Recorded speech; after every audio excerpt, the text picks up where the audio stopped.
আমরা অনেকেই জানি যে গত বেশ কিছুদিন পর্যন্তই গাইবান্ধার পলাশবাড়িতে একটি রাম মূর্তিকে কেন্দ্র করে নির্মাণকে কেন্দ্র করে সেই এলাকায় তৌহিদি জনতার নামে কিংবা তারা নাম পরিবর্তন করে এখন তারা আবার ধর্মীয় সম্প্রীতি রক্ষার নামে সচেতন সমাজ বিভিন্ন নাম ব্যবহার করে তারা যেমন গাইবান্ধা পলাশবাড়ি পাশাপাশি ঢাকা সহ বিভিন্ন জায়গায় বিক্ষোভ সমাবেশ মিছিল বিশেষ করে শুক্রবার হলেই তারা বিভিন্ন কর্মসূচি পালন করে। এর মধ্যে এই যে সেই গাইবান্ধা পলাশবাড়ির যে মন্দিরটি রাধা গোবিন্দ মন্দিরের সভাপতি এখন আছেন আমার সঙ্গে, সর্বশেষ যে জিনিসটি হচ্ছে গতকালকে হঠাৎ করেই ওই মন্দিরের সামনে তারা কলেমা লিখিত বা খচিত পতাকা তারা টানিয়ে দিয়েছিল, যদিও পুলিশ সেটি রাতে আবার অপসারণ করেছে এবং এই হরিদাস চন্দ্র তরুণী দাসকে গ্রেপ্তারের জন্য তারা এখন মরিয়া হয়ে উঠেছে। সর্বশেষ পরিস্থিতি জানার জন্য চেষ্টা করছি। হরিদাস চন্দ্র তরুণী দাস আমার সঙ্গে আছেন, আমি আপনাকে শুভেচ্ছা জানাচ্ছি। আপনি যদি একটু বলেন যে প্রথম আমরা একটু জানতে চাচ্ছি, আমি একটু জানতে চাচ্ছি আপনার কাছ থেকে যে কালকে যে পতাকা টানানোর যে ঘটনা এবং পুলিশ পরে যে এক পর্যায়ে সে পতাকা অপসারণ করলো, ঘটনাটি কি হয়েছে আপনি যদি একটু বলেন। আসলে শুধু মন্দির না, আমাদের যে মেইন রোড আছে, মেইন রোড থেকে আমাদের মন্দির আগেও বলেছি যে 1.5 কিলোমিটার দূরত্ব। ইতিমধ্যে পলাশবাড়ির বিভিন্ন জায়গায়, গাইবান্ধার বিভিন্ন জায়গায় সেই কলেমার পতাকা কিন্তু উঠতেছে। সেই সুবাদে আমাদের গত বৃহস্পতিবার দিন সকাল 10টার থেকে কিছু প্রাইভেট কার মোটরসাইকেল নিয়ে আসছে। সামনে প্রাইভেট কার, অনেকগুলো ইয়ং জেনারেশন যারা পাঞ্জাবি টুপি পরা ছেলেগুলো আসছে, তারা স্লোগান দিচ্ছে আল্লাহু আকবার। হ্যাঁ, এটা স্লোগান দিচ্ছে আর বিভিন্ন জায়গায় তারা পতাকা লাগাচ্ছে।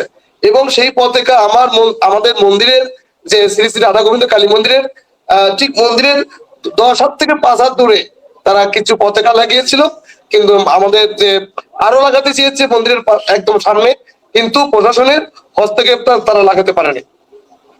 ওইখানে কত সময় ছিল তারা, মানে পতাকাগুলো যতগুলো লাগানো হয়েছিল এটা স্থায়ী ছিল কতক্ষণ, মানে পুলিশ কখন এগুলা তুলে ফেলেছে? যেগুলো মন্দিরের সামনে ছিল, যেগুলো তারা হচ্ছে প্রশাসনের হস্তক্ষেপে সেগুলো অপসারণ করা হয়েছে। আর যেগুলো লাগাতে দেয় নাই সেগুলো তো মন্দিরের ঠিক গেটের সামনে। আমাদের গেট থেকে মন্দির হচ্ছে 10 মিটার। 10 মিটার তারা পতাকা লাগাইছে হচ্ছে মন্দির থেকে 15 মিটার দূরত্ব থেকে তারা পতাকা লাগাইছে। তার মানে আপনি বলছেন যখন লাগা বা কিছু লাগাইছে আবার কিছু লাগানোর সময় পুলিশ সেগুলো লাগাতে দেয়নি। তার মানে ওই যখন তারা পতাকা লাগাচ্ছিল ওই সময় কাছাকাছি পুলিশ ছিল, পুলিশের অবস্থান ছিল। না, মন্দিরের ভেতরে, মন্দিরে আমাদেরকে সরকার থেকে, আমাদের যে প্রশাসন থেকে, আইন শৃঙ্খলা বাহিনী থেকে যথেষ্ট নিরাপত্তা দিয়েছে এবং তাদেরকে আমরা ধন্যবাদ জানাই। সেই প্রশাসনের এখানে এপিবিএন আর্ম পুলিশ ব্যাটালিয়ন 10-12 জন ডিউটি ছিলেন এবং এখানে পুলিশ ছিলেন হলো 6 জন। তারা অবস্থান এখনো পুলিশ আছেন, এপিবিএন লোকেরাও আছেন। সেই সুবাদে তাদেরকে বলেছে ভাই এটা তো মন্দির, এখানে লাগানো যাবে না, এটা ঠিক নয়। তারা সেই বুঝার বুদ্ধি পরামর্শ তাদের সাথে এক সময় বাদ বিতরণ হয়ে যায়, হওয়ার পরে তারা মন্দিরের সামনে লাগাতে পারে, কিন্তু মন্দির থেকে 15 মিটার দূরে তারা লাগিয়েছে।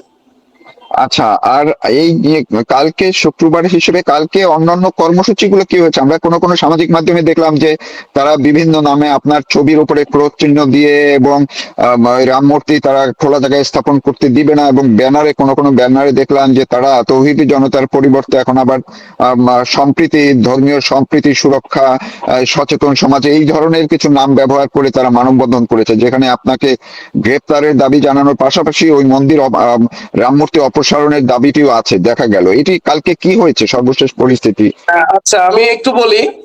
যেহেতু রাম মন্দির অপসারণ করার বিধান হিন্দুদের নয় বা আইন নাই, হিন্দুরা কখনোই কারো অনুমতি নেয় না যে আমি এই মন্দিরে এই বিগ্রহ স্থাপন করব বা এই বিগ্রহ ভাঙবো। বিগ্রহ তৈরি করা যায়, কিন্তু হিন্দুরা বিগ্রহ ভাঙতে পারে একমাত্র যে মাটির প্রতিমা যেগুলো থাকে সেগুলো বিসর্জন দেওয়া যায়, কিন্তু যেগুলো রিট সিমেন্ট বালুর তৈরি হয় সেগুলো কখনোই বিসর্জন আমরা দেই না বা দেওয়া সম্ভব নয়। বা ভাঙাচোরার বিষয়ে একটা দেবতা বিগ্রহ হচ্ছে বিসর্জন দিতে পারি, কিন্তু এটা ভাঙার কোনো অধিকার বা আইন নাই, হিন্দুরা ভাঙেও না।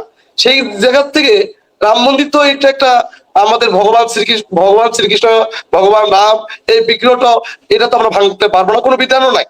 যদি তারা ভাঙতে পারে ভাঙুক, আইন যদি থাকে আইন দিয়ে ভাঙুক, সমস্যা নাই।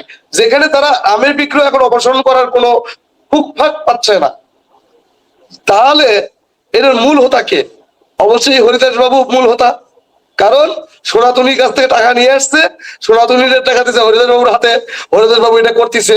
এখন হরিদাস বাবুকে কিভাবে বাসটা দেওয়া যায়? হরিদাস বাবুকে যদি বাস দেওয়া যায়, গ্রেপ্তার করা হয়, তাহলে আর এই মন্দির হবে না। না হলে তাহলে আমরা আমাদের জয়ী হয়ে গেলাম। অথবা হরিদাস বাবুকে গ্রেপ্তার করলে, হরিদাস বাবুর মিনিমাম 30 থেকে 40 লক্ষ ভক্ত হরিদাস বাবুকে ভালোবাসে। আমি এগুলো বলতে চাই না, দেখাতে চাই না। আমি আমার ভক্তকে বলছি, কোনো আন্দোলনের পক্ষে আমি নাই। আমি চাই শান্তি শৃঙ্খলা ভাবে আমাদের দেশে আমরা সনাতনীরা বসবাস করব, কোন কোন মানে মারামারি কাটাকাটির মধ্যে দিয়ে নয়। তখন না, তারা, কালকে এটা তো, কালকে কি হয়েছে সেটাও যদি একটু আমি বলেন। সেটা বলতেছি, আমি সেটা বলতেছি, সেটা হচ্ছে তখন তারা একটা জিনিস চিন্তা করলো যে হরিদাস বাবুকে এখন কিভাবে ইয়ে করা যায়। তখন তারা রাম মন্দিরের পাশাপাশি আমাকে গ্রেপ্তার করতে হবে 7 দিনের মধ্যে। এখন আমাকে, ভাই আমি কি অপরাধ করছি ভাই? আমার অপরাধটা কি? দেশের আইন আছে, দেশের আইন শৃঙ্খলা বাহিনী আছে, তারা তো আমার দোষ খুঁজে পাচ্ছে না। আপনারা যদি দোষ খুঁজে পান, সেটা আইন শৃঙ্খলা বাহিনীকে দেখান যে হরিদাস বাবু এই দোষগুলো করছে, সেটা প্রমাণ করতে হবে। মিথ্যা প্রমাণের ভিত্তিতে হরিদাস বাবুকে অ্যারেস্ট করার এত সহজ নয়। কারণ আমি কালকে পলাশবাড়িতে যা হচ্ছে, এমনও অনেক জায়গায় আমার ছবিতে আগুন লাগাই দিছে, এমনও অনেক সময় জায়গায় আমি কয়েকটা জায়গায় ভিডিও দেখলাম যে আমার ছবি বানায়া কম্পিউটার থেকে দোকান দিয়ে আগুন লাগাই দিচ্ছে। এটা কি? এটা কি বাংলাদেশ? আমরা কোন দেশে বসবাস করি? যে দেশে একজন মানুষের মানে একজন নিরীহ মানুষ, আমি একজন নিরপরাধ মানুষ, আমাকে নিয়ে তারা মানে ইয়ে করতে ষড়যন্ত্র করতেছে, তাহলে আমরা কিভাবে হিন্দুরা দাঁড়াতে পারবো বলেন আপনারা? কালকে কি করেছে? কালকে কর্মসূচি, তাদের কর্মসূচি কি ছিল? তাদের কর্মসূচি ছিল হরিদাস বাবুকে 7 দিনের মধ্যে গ্রেপ্তার করতে হবে, 7 দিনের মধ্যে রাম মন্দির বিগ্রহ, রাম বিগ্রহ অপসারণ করতে হবে, এবং এর পাশাপাশি মন্দিরের কোনো প্রশাসন দায়িত্বরত থাকতে পারবে না। এটা কখন করেছে তারা? এটা কি মানববন্ধন না এটা বিক্ষোভ যখন মিছিল আমাদের, করেছে? দাদা বাংলাদেশের মুসলিম ভাইরাই তো ওই নামাজের পরেই করে, হজের দিনই করে। বা আমাদের গরিব মানুষের মুসলমানদের হজের দিন হলো শুক্রবার, ওই দিনই তো আন্দোলন করে। মানে জুমাবার, জুমাবার হিসেবে করেছে। হ্যাঁ, এরা জুমাবার কারা? দিনই করে। মানে আপনি এদেরকে চিনেন কিনা, যারা এই আপনার মানববন্ধন করেছে বা মিছিল করেছে, এদেরকে চিনেন কিনা আপনি? দাদা এটা যদি ফজল সাহেব আছে আমাদের মুক্তিযোদ্ধা, উনি কিন্তু বলেছেন যে পাঞ্জাবি পরা এবং এগুলো লোক কারা, আমরাও কিন্তু মোটামুটি বলতে পারি, কিন্তু আমরা বলতে চাই না। আচ্ছা, আমি শেষ করব একটু, যে আপনার এখন আপনার নিরাপত্তা, আপনি বলছিলেন আমার এর আগে, লাইভের আগে, যে আপনি নিরাপত্তাহীনতায় ভুগছেন, কেউ আপনাকে হত্যার হুমকি দিচ্ছে, আবার প্রশাসনের পক্ষ থেকে এক ধরনের যে কোনো সময় যে কোনো অজুহাত দেখিয়ে, নিরাপত্তার অজুহাত দেখে আপনাকে হয়তো তাদের হেফাজতেও নিতে পারে। এই বিষয়টা কি, যদি আপনি একটু ক্লিয়ার করেন। হ্যাঁ, প্রশাসনের তরফ থেকে বলা হচ্ছে যে আপনাকে, আপনি সেফ থাকেন, আপনি নিরাপত্তা থাকেন। আরেকটা মানে আরেকজন মানে তৃতীয় পক্ষ, তারা আমাকে তো একবার মেরে ফেলার জন্য, হত্যা করার জন্য তো লেগেই আছে। এখন প্রশাসনের তরফ থেকে বলতেছে দাদা আপনি সেফ জোনে থাকেন, প্রশাসন দিছে। এরপরে অপ্রীতিকর ঘটনার জন্য তারা একটা নাটক সাজাচ্ছে, একটা প্রশাসনের তরফ থেকে একটা নাটক সাজাচ্ছে যে হরিদাস বাবুকে কিভাবে মানে অ্যারেস্ট করা যায়। সেটা নীল নকশা তো, একজন মানুষকে যদি অ্যারেস্ট করতে চায়, তাতে তো কিছু বৈধ কিছু জিনিস সাজায় গোজায় লাগবে। হয়তোবা তারা সাজাচ্ছে গোজাচ্ছে কিভাবে অ্যারেস্ট করানো যায়, হয়তোবা। আপনি কি আশঙ্কা করছেন যে যে কোনো মুহূর্তেই তাহলে যে কোনো কারণেই হোক আপনি গ্রেপ্তার হয়ে যেতে পারেন, এমনটা? এটা 100% শিওর আমাকে অ্যারেস্ট করবে। কারণ আমি তো ভগবানের মন্দির করছি, আর এটার পেছনে আবার কিছু কিছু লোক এটা ষড়যন্ত্রে লিপ্ত আছে, আমাকে গ্রেপ্তার করবেই। আচ্ছা, অনেক ধন্যবাদ আপনাকে। আপনি যে সর্বশেষ তথ্যটুকু জানালেন, দর্শক যারা আমাদের সঙ্গে আছেন কিংবা পরে দেখবেন, গাইবান্ধা পলাশবাড়িতে যে বেশ কিছুদিন পর্যন্তই পরিস্থিতি চলছে, তার একদম সর্বশেষ অংশটুকু আপনারা জানলেন। এবং সেই এই ঘটনা পরবর্তীতে কোন দিকে যায়, আমরা আবারও আপডেট রাখার চেষ্টা করব। যদি এর মধ্যে আমার সঙ্গে যিনি আছেন, হরিদাস চন্দ্র তরুণী দাস, তিনি যদি গ্রেপ্তার হয়ে গেলে তো আর তার সঙ্গে আমরা কথা বলতে পারবো না। অন্তত পক্ষে তার আগে তিনি এখন এই তথ্যটুকু আমাদেরকে জানালেন।